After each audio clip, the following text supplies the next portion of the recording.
मरकुस रचित सुसमाचार अध्याय 3। वह फिर आराधनालय में गया। वहाँ एक मनुष्य था जिसका हाथ सूख गया था और वे उस पर दोष लगाने के लिए उसकी घात में लगे हुए थे कि देखें वह सब्त के दिन उसे चंगा करता है कि नहीं। उसने सूखे हाथ वाले मनुष्य से कहा, बीच में खड़ा हो, और उनसे कहा, क्या सब्त के दिन भला करना उचित है या बुरा करना, प्राण को बचाना या मारना? पर वे चुप रहे। उसने उनके मन की कठोरता से उदास होकर उनको क्रोध से चारों ओर देखा और उस मनुष्य से कहा, अपना हाथ बढ़ा। उसने बढ़ाया और उसका हाथ अच्छा हो गया।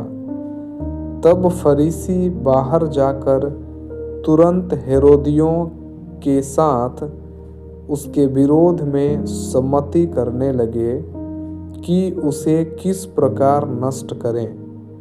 यीशु अपने चेलों के साथ झील की ओर चला गया और गलील से एक बड़ी भीड़ उसके पीछे हो ली, और यहूदिया और यरूशलेम और इदूमिया और यरदन के पार और सूर और सैदा के आसपास से एक बड़ी भीड़ यह सुनकर कि वह कैसे अचंभे के काम करता है उसके पास आई।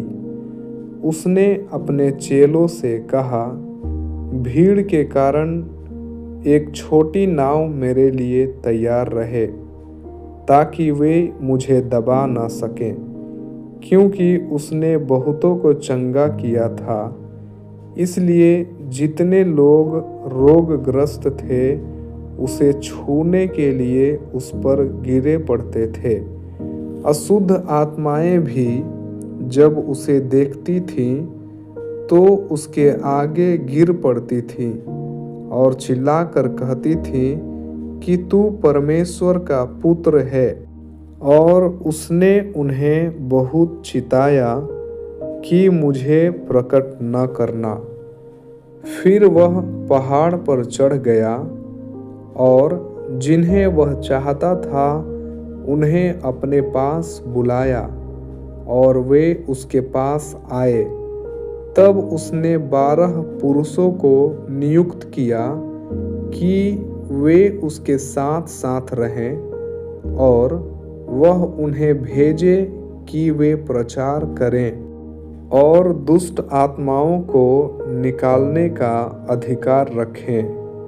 वे ये हैं, समौन जिसका नाम उसने पतरस रखा, और जबदी का पुत्र याकूब, और याकूब का भाई यूहन्ना जिसका नाम उसने बुअनरगीस अर्थात गर्जन के पुत्र रखा, और अंद्रियास और फिलिपुस और बर्तुलमै और मत्ती और थोमा और हल्फई का पुत्र याकूब और तदे और समौन कनानी और यहूदा इस्करियोती जिसने उसे पकड़वा भी दिया। तब वह घर में आया और ऐसी भीड़ इकट्ठी हो गई कि वे रोटी भी न खा सके।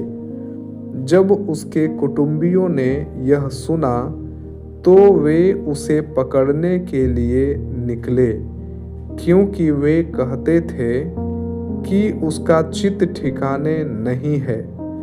शास्त्री भी जो यरूशलेम से आए थे यह कहते थे, उसमें शैतान है, और वह दुष्ट आत्माओं के सरदार की सहायता से दुष्ट आत्माओं को निकालता है। इसलिए वह उन्हें पास बुलाकर उनसे दृष्टांतों में कहने लगा, शैतान कैसे शैतान को निकाल सकता है? यदि किसी राज्य में फूट पड़े तो वह राज्य कैसे स्थिर रह सकता है? और यदि किसी घर में फूट पड़े तो वह घर कैसे स्थिर रह सकेगा? इसलिए यदि शैतान अपना ही विरोधी होकर अपने में फूट डाले तो वह कैसे बना रह सकता है? उसका तो अंत ही हो जाता। परंतु कोई मनुष्य किसी बलवंत के घर में घुसकर उसका माल नहीं लूट सकता, जब तक कि वह पहले उस बलवंत को बांध न ले, और तब उसके घर को लूट लेगा। मैं तुमसे सच कहता हूँ कि मनुष्यों की संतान के सब पाप और निंदा जो वे करते हैं क्षमा की जाएगी, परंतु जो कोई पवित्र आत्मा के विरुद्ध निंदा करे वह कभी भी क्षमा न किया जाएगा, वरन वह अनंत पाप का अपराधी ठहरता है, क्योंकि वे यह कहते थे कि उसमें अशुद्ध आत्मा है। तब उसकी माता और उसके भाई आए और बाहर खड़े होकर उसे बुलवा भेजे। भीड़ उसके आसपास बैठी थी और जिन्होंने उससे कहा, देख, तेरी माता और तेरे भाई बाहर तुझे ढूंढते हैं। उसने उन्हें उत्तर दिया, मेरी माता और मेरे भाई कौन हैं? और उन पर जो उसके आसपास बैठे थे दृष्टि करके कहा, देखो मेरी माता और मेरे भाई ये हैं, क्योंकि जो कोई परमेश्वर की इच्छा पर चले वही मेरा भाई और बहन और माता है।